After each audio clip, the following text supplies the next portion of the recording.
कोरोनाले मरेको नै मान्नुपर्छ भन्ने विश्व स्वास्थ्य सङ्गठनको मापदण्डको कारणले मात्रै कोरोनाले भने हो। वास्तवमा कोरोनाले बितेको होइन, बितेको अरू कारणले हो, अरू कम्प्लिकेसनले हो। मैले अघि भने त्यो 2 जना मरेको पनि कोभिडैबाट मरेको चाहिँ होइन। त्यो तिनै आमाको दुध खाने नवजात शिशु उसमा कोरोना छैन। उनका नजिकै बसेका उनलाई प्रसुति गराउने नर्समा कोरोना छैन। उनका वरिपरि बसेका परिवारका मान्छेहरू, नजिक भएका आफन्तहरू, उनीहरूमा कोरोना छैन। कोरोना लागिसकेको छ भने कोरोनामै गर्नुपर्छ भनेको हुनाले यो कोरोनाले बितेको भन्ने हाम्रोमा 2 जनाको सङ्ख्या आयो। आक्रमण यसले गरिसकेपछि बाँचेर फर्किएका अहिलेसम्म 19,08,065 जना मात्रै छन् बाँचेर फर्किएका। हाम्रो सिमाना रोक्दै पनि त्यो खुल्लै जस्तो छ, जसबाट हामी अत्यन्त आक्रान्त र हाम्रोमा तीव्रताका साथ फैलिएको यो खुल्ला सिमानाको कारण र भारतबाट आउनेहरूबाटै बढी फैलिएको छ। जहाँ बेसार हुन्छ हामी बेसार खान्छौँ, त्यो एन्टिबायोटिक हो। हामी खुर्सानी अलिकति केटीको टोक्छौँ, तरकारीमा खुर्सानी हाल्छौँ। यो सबै चाहिँ नि प्रतिरोध क्षमता बढाउनका लागि हाम्रा पूर्वजहरूले हजारौँ वर्षको अनुभवबाट हाम्रो खानेकुरामा यी कुराहरू मिसाएको। कोरोनाको वास्तवमा औषधि छैन। साह्रै सिकिस्त भयो भने भेन्टिलेटर राखेर सास फेर्न नसक्दा, त्यो बाहेक अरू भन्ने हो भने पर्खिने र प्रतिरोध क्षमताले पराजित गर्ने। बाहिरबाट मान्छेहरू आइराखेका छन्, अझ ल्याउनुपर्छ भन्ने छँदैछ। ल्याउनुपर्छ भन्ने चाहिँ एउटा पपुलर हुनका लागि पनि ल्याउनुपर्छ भन्ने छ। कतारमा हामी कुरा गरिराखेका छौँ, त्यहाँ एम्बेसी छ। मैले प्रधानमन्त्रीसँग कुरा गरेँ, हामी त्यहाँ खाना बस्न दिन्छौँ, जब गयो भने आधा तनखा दिन्छौँ, जति पाएको थियो त्यो आधा तनखा दिएर खुवाएर प्याएर राख्छौँ भनिरहेका छ। यहाँका मान्छेहरू कतारबाट किन नल्याएको, आउन चाहेका छन् भनेर सजिलो छ। 4.25 लाख मान्छे ल्याउनु भनेको सजिलो छ। 4.25 लाख मान्छे ल्याउन हाम्रा 2टा प्लेनलाई कति समय लाग्छ? 6 महिना वर्ष दिन ती मान्छे ओसार नै लाग्छ। ती एकै दिन गएका मान्छे होइन। हामीले देखेका छौँ कतार जानेहरूको, खाडीका मुलुकमा जानेको भिड हुन्छ प्लेन। वर्षौँ लगाएर गएको मान्छेलाई किन नल्याएको भनेर त्यहाँ खाने बस्ने प्रबन्ध भइराखेको छ भने, त्यहाँ उपचार भइराखेको छ भने ल्याउन हतार गर्नुपर्ने त्यस्तो कारण हुँदैन। विदेशबाट मान्छे ल्याउने कुरा खेल्छटा हो। 45-50 लाख मान्छे हाम्रा कामदारका रूपमा बाहिर गएका छन्। 45-50 लाख मान्छे ल्याउनु पर्यो भने हाम्रा अरू काम नगरेर हाम्रा प्लेनले ओसार्ने मात्रै हो भने पनि त्यो वर्ष कति वर्ष लाग्छ? तिनीहरूलाई ल्याएर क्वारेन्टाइन कहाँ राख्नुहुन्छ? 45-50 लाख मान्छे कहाँ राख्नुहुन्छ? खोइ सुन भनेको छ। अघिल्लै सरकारका पालामा कहाँ पुर्याए, कुन देश पुर्याए त? अहिलेको सरकारले खोइ सुन भन्दाखेरि कहाँबाट देखाउने सुन? समाजमा भ्रष्टाचार छ, त्यसलाई निर्मूल गर्नुपर्छ, त्यसलाई नियन्त्रण गर्नुपर्छ, त्यसमा संलग्नहरूलाई कारबाही गर्नुपर्छ।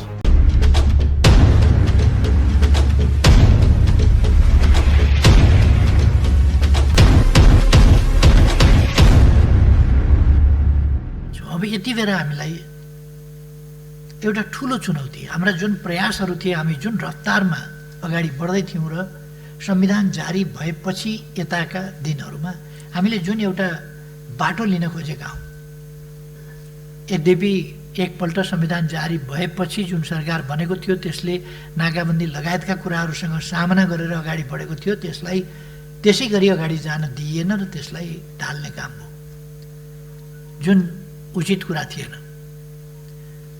जे होस् त्यो सरकार ढल्यो, त्यसले देशलाई गम्भीर घाटा के पर्यो भने त्यो जे काम त्यसले अगाडि बढाएको थियो त्यो फेरि लगभग 1.5 वर्ष स्थगित भयो। चुनावपछि यो सरकार बनेपछि ती कुराहरूलाई फेरि हामीले अगाडि बढाएका छौँ र त्यो नयाँ ढङ्गले अब देश अगाडि बढेको छ। देशले स्थिर सरकार पाएको छ। यो पक्ष त्यो पक्ष भन्ने मात्रै कुरा होइन। स्थिर सरकार सबै पक्षका निम्ति खुसीको कुरा हो। स्थिरता, स्थायित्व, नीतिको स्थायित्व, कार्यक्रमहरूको स्थायित्व, त्यो सबैका निम्ति खुसीको कुरा हो। प्रतिस्पर्धा आफ्नो ठाउँमा होला, त्यसलाई स्वस्थ प्रतिस्पर्धाको रूपमा परिणत गर्नुपर्ने पनि हामीसँग चुनौती छ।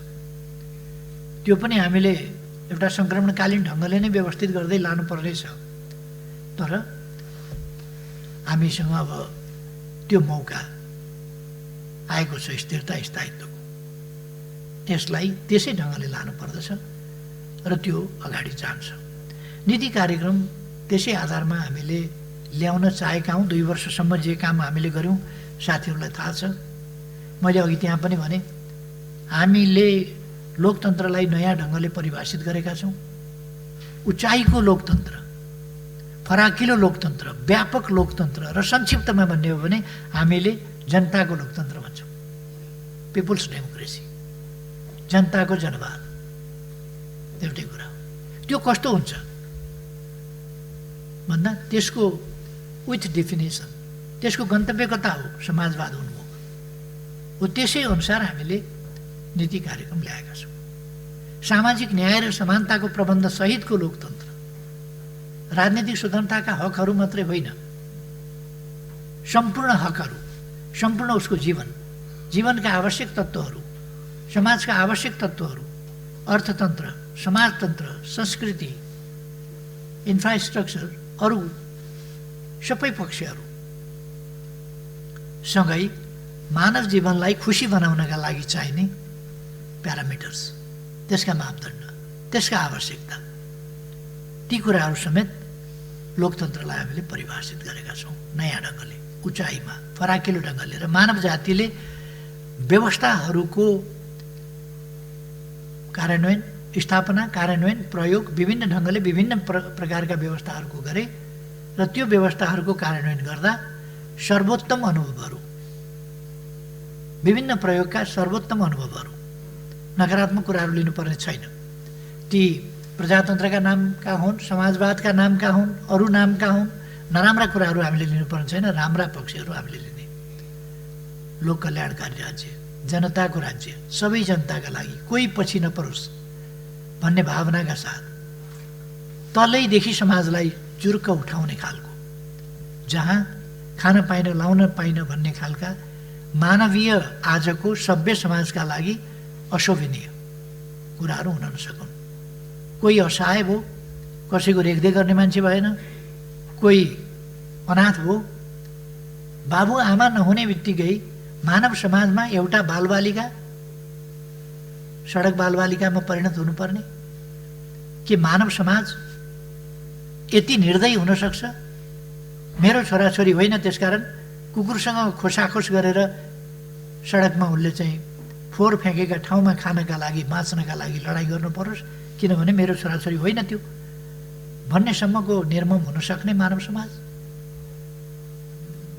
मेरो घरमा प्रशस्त अन्न थुपारेर राख्ने एउटा बच्चो भोकै त्यहाँ तडपिराखेको छ, एउटा देशलाई योगदान गरेर बुढो भएको ज्येष्ठ नागरिक, वार्धक्यमा पुगेको एउटा ज्येष्ठ नागरिक, ऊ बेसहारा भएर सडकमा आज फालिनु परेको छ, लड्नु परेको छ। त्यस्तै समाज बनाउने हो आजको जमानामा। त्यसकारण यी 2 वर्षमा सडक बालबालिका छैन। 2 वर्ष अगाडि तपाईँहरूले काठमाडौँमा देख्नुहुन्थ्यो होला, सडक बालबालिका डुङ्गरका थुप्रामा कोही प्लास्टिक तान्दैछ, कोही के गर्दैछ, कोही कुकुरसँग सुतिराखेको छ, कोही के गर्दैछ, कोही मागेर हिँडेको छ, अनेक देख्नुभएको थियो होला। यी 2 वर्षमा सडक बालबालिका छैन, भिखमङ्गा छैन सडकमा। विदेशी भिखमङ्गाहरू पनि गए बाहिर र सडक मानव छैन। हामीले देशलाई आगामी वर्ष साक्षर घोषणा गर्दैछौँ। सबै बालबालिका विद्यालय पुर्याउँदैछौँ, विद्यालयबाट छोड्न नपरोस् त्यो परिस्थिति हेरेर उनीहरूलाई विद्यालयमा टिकाउने प्रबन्ध गर्दैछौँ। देशलाई खुल्ला मुक्त घोषणा गरेर दक्षिण एसियामा सबभन्दा पहिलो देश हो जसले आफूलाई खुल्ला दिशामुक्त देश घोषणा गर्यो। यहाँदेखि एउटा सभ्यताको माथिल्लो सिँढीमा हामीले उठाएका छौँ। मैले पहिलोपल्ट प्रधानमन्त्री भएका दिन 2 वर्षभित्र तुइन मुक्त गराउँछु देशलाई भनेको थिएँ, तुइन एरा समाप्त पार्छु भनेको थिएँ, तुइन युगको अन्त्य हुन्छ भनेको थिएँ। तर म छिटै हट्ने, त्यत्तिकै हो। अहिले प्रधानमन्त्री भएपछि फेरि त्यस कार्यक्रमलाई हामीले अगाडि बढायौँ र अहिले देश तुइन मुक्त भएको छ। तुइनहरूलाई झोलुङ्गे पुलले विस्थापित गरिएको छ र एउटा नयाँ युग, तुइन मुक्त युग, तुइन युगबाट देशलाई माथि लगिएको छ। एउटा असभ्यताको युग, खेतका छेउमा, बारीका छेउमा, कान्लाका छेउमा यसो ढुङ्गामा छेलिएर नछेलिएर जसरी चल्ने खालको थियो त्यसलाई मुक्त गरेको छ हामीले र एउटा सभ्यताको श्रेणीमा देशलाई, विकासको श्रेणीमा देशलाई माथि उठाएका छौँ। र तलको मानव जो हजारौँ मानव, धेरै धेरै लाख, कति लाख त नहोला, अलिक सानै सङ्ख्या होला त्यो, तैपनि लगभग लाखको सङ्ख्यामा भन्दा माथि हुन्छ। त्यो मानव सडकबाट आवासमा पुगेको छ, भोकोबाट घाँसमा पुगेको छ। यो विकासको हाम्रो एउटा मोडल हो। कोही पछाडि नपरोस्, पछाडि परेकोलाई ध्यान दिने र पछाडि परेकोलाई अगाडि बढाउने। सँगसँगै हामीले देशको विकास पनि गरेका छौँ। यो लोकतन्त्र जहाँ मान्छे अधिकार प्राप्त गरोस्, अधिकार अवसरसम्म पुगोस्, जहाँ समान उपलब्धिका समान हिस्सेदारीहरू उसले पाओस्, सामाजिक न्याय र समानता होस्, निर्भय जीवन बाँच्न पाओस्, सुरक्षित जीवन बाँच्न पाओस् र सम्मानित जीवन बाँच्न पाओस्। यसरी खुसीको लेभल उसको माथि उठोस्, खुसी हुने स्तरको जीवन प्राप्त गर्न सकोस्। त्यो तरिका साथ हामी अगाडि लाँदै थियौँ। यो सामाजिक प्रबन्ध लगायत सबै पक्षहरूमा हामी त्यो विकासका पक्षहरूमा सामाजिक रूपमा उत्थान गर्ने प्रश्नमा अथवा लोक कल्याणकारी राज्यका अवधारणाहरू, सोसल सेक्युरिटीका कुरा, जबहरूलाई, श्रमलाई सम्मान गर्ने कुरादेखि लिएर जीवन बिमाका कुरा, हरेकको ब्याङ्क खाताका कुरा, यस्ता अनेक पक्षहरू, ज्येष्ठ नागरिकहरूलाई कमसेकम 1 लाखसम्मको निःशुल्क जीवन बिमा जस्ता कुराहरू हामीले इन्ट्रोड्युस गर्दै लग्यौँ। ब्याङ्कले खाता खोलिदिने आफै, त्यो स्तरमा हामीले लग्यौँ। यस्ता थुप्रो पक्षहरू छन् जहाँ हामी अगाडि बढ्दै थियौँ। यसै बिचमा कोरोना हाम्रो अगाडि आइपर्यो। यो 4-5 महिनामा सुरु देखा परेको डिसेम्बर 31मा देखा परेको, आज मे कति तारिक भयो? 18,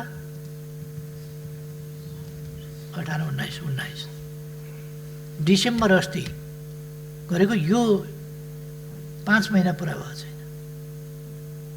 यस बिचमा दुनियाँमा 3 लाख मान्छे मरिसके, कति लाख, 38 लाख कति, मैले लेखेको छु, 48,94,222 जनामा सङ्क्रमण भएको छ।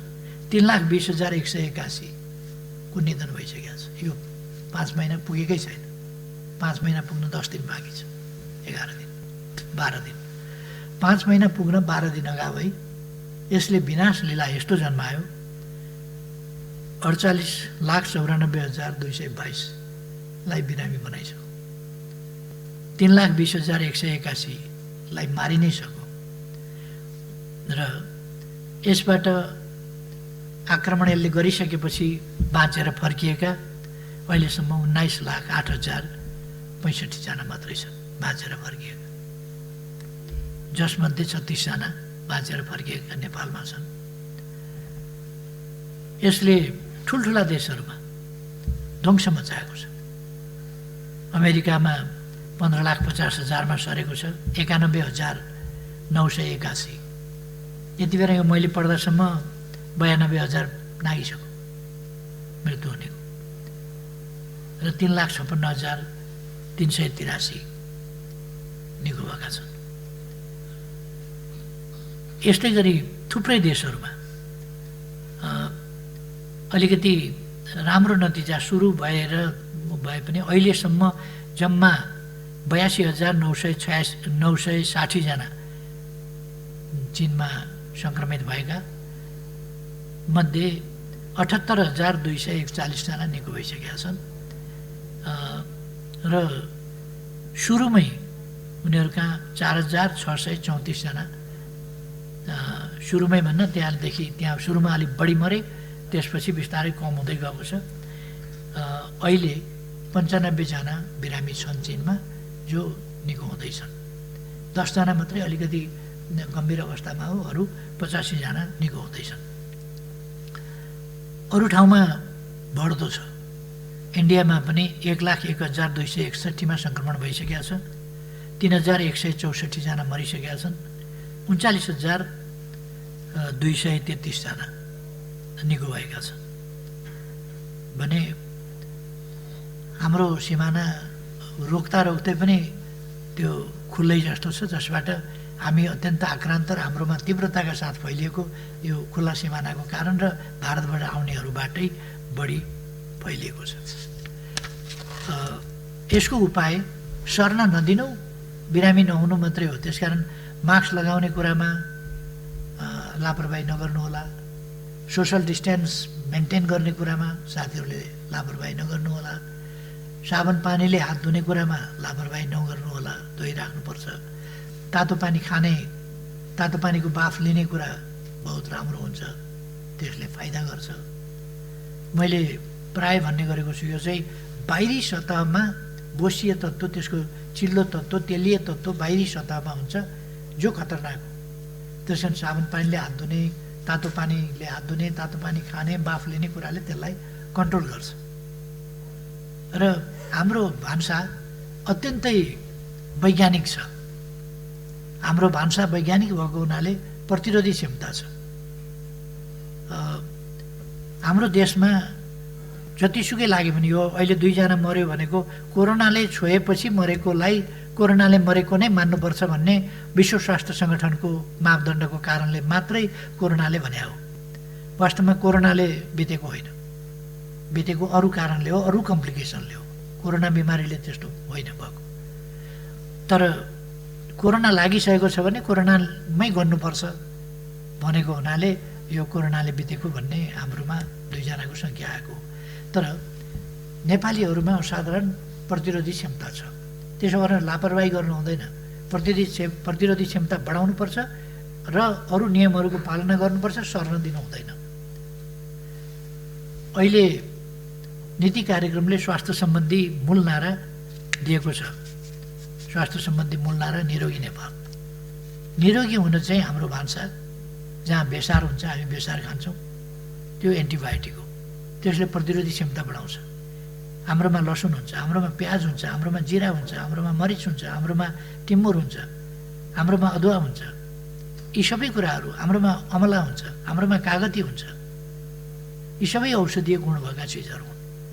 हामी खुर्सानी अलिकति किटिका टोक्छौँ, तरकारीमा खुर्सानी हाल्छौँ। यो सबै चाहिँ नि प्रतिरोध क्षमता बढाउनका लागि हाम्रा पूर्वजहरूले हजारौँ वर्षको अनुभवबाट हाम्रो खानेकुरामा यी कुराहरू मिसाएको। खानेकुरामा अनिवार्य यी चिजहरू गरेको स्वास्थ्यका लागि हो।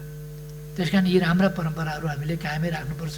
पिज्जाभन्दा ढिँडो त्यही ठिक छ। यो चाहिँ एकदम प्रमाणित वैज्ञानिक कुरा हो र जोगिने कुरा नै प्रमुख कुरा हो। यसको कोरोनाको वास्तवमा औषधि छैन। साह्रै सिकिस्त भयो भने भेन्टिलेटर राखेर सास फेराउने, सास फेर्न नसक्दा, त्यो बाहेक अरू भन्ने हो भने पर्खिने र प्रतिरोध क्षमताले पराजित गर्ने हो। पानी अलिक तातो पानी प्रशस्त खाने, पखाल्ने, त्यही हो, अरू उपाय छैन।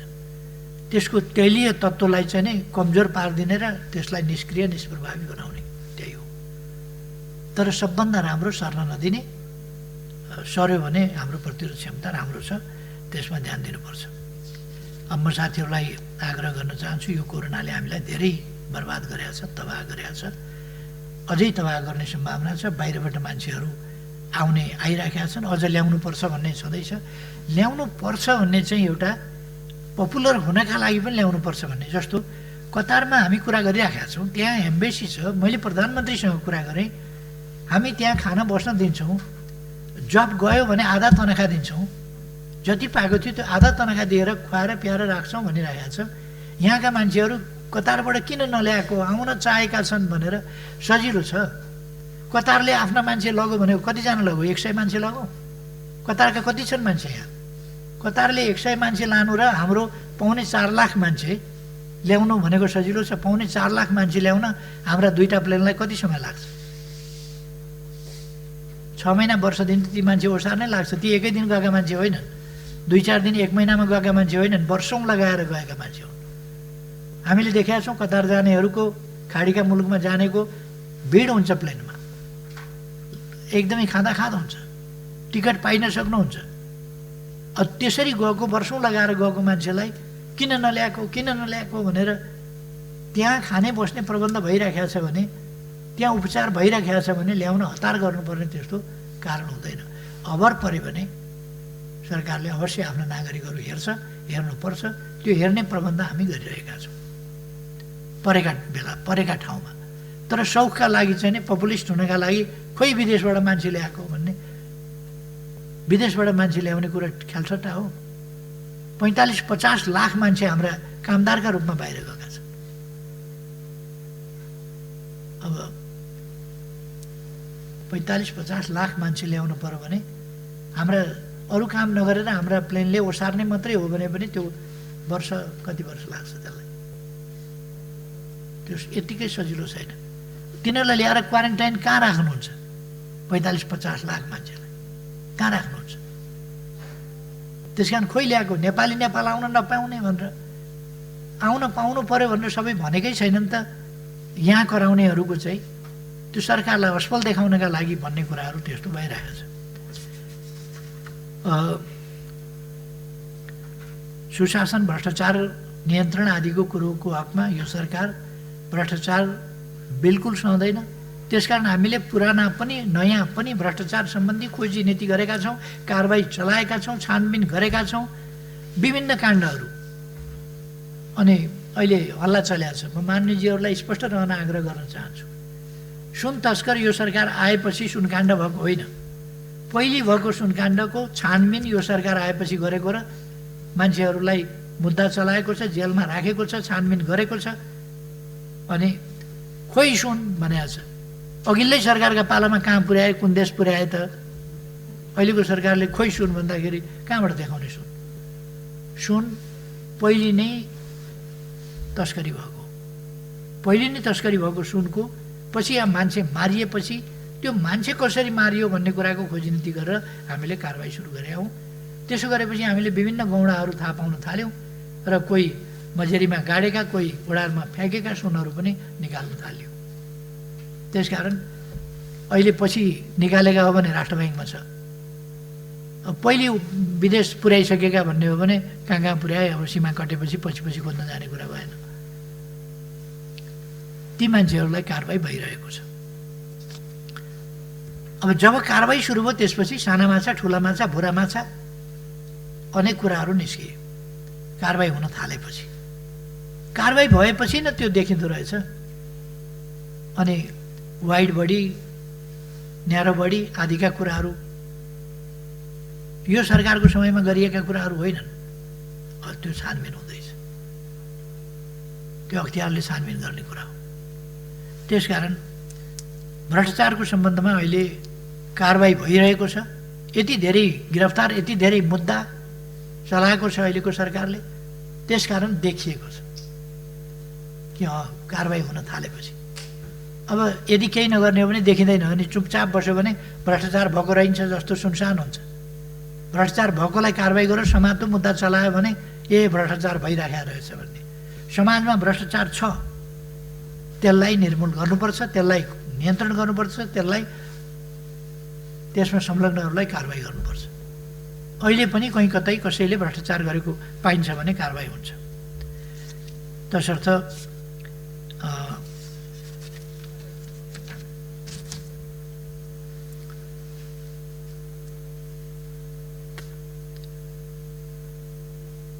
यो सरकारले अघिल्ला 2 वर्षमा गरेका कामहरूको समीक्षा गरेका छ। ती कामहरूको अलिकति चर्चा गरेका छ संक्षिप्तमा। हामीले के गर्छौँ भनेका थियौँ र के गर्दै आयौँ त्यो देखाएको छ। कति आर्थिक उपलब्धि हासिल गऱ्यौँ त्यो देखाएको छ। कति सामाजिक न्याय र समानताको पक्षमा काम गऱ्यौँ ती उल्लेख गरेका छ। अब के गर्छौँ त्यो उल्लेख गरेका छ। पुग्छौँ कहाँ भन्ने विभिन्न गन्तव्यहरू तोकेका छ। पहिले अति गरिब मुलुकबाट स्तरोन्नति हुने,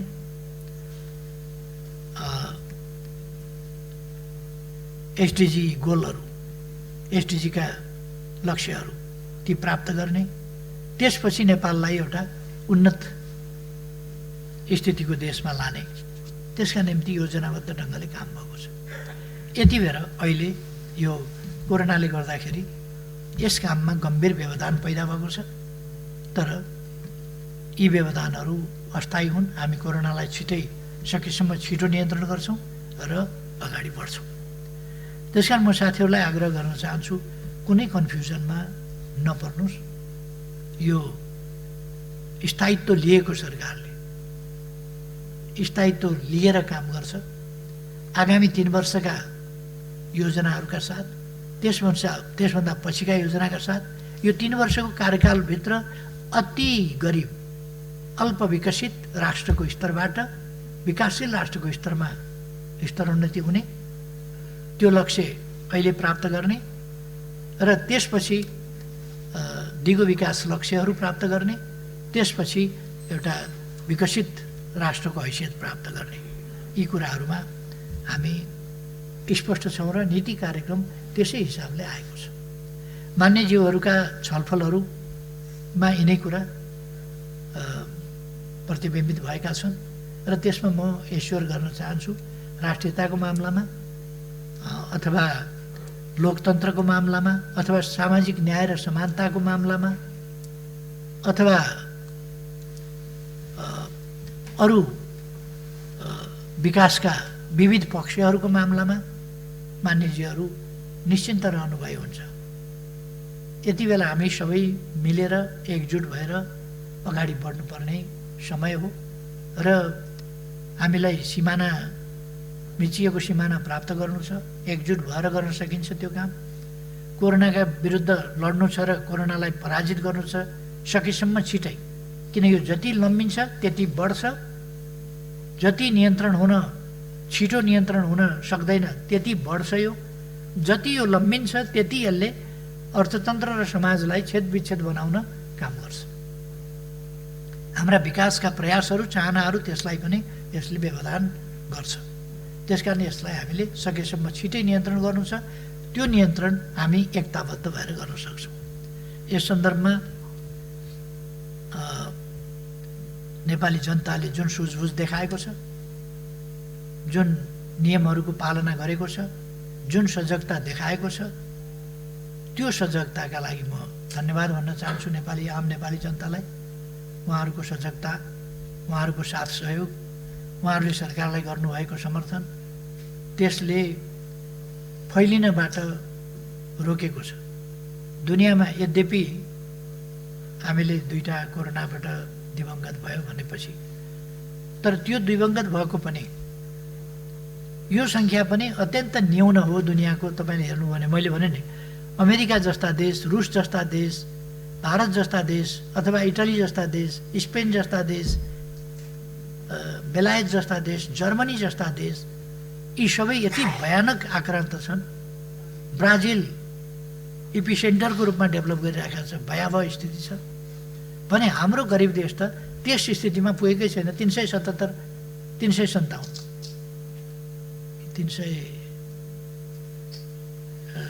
कि 57 हो।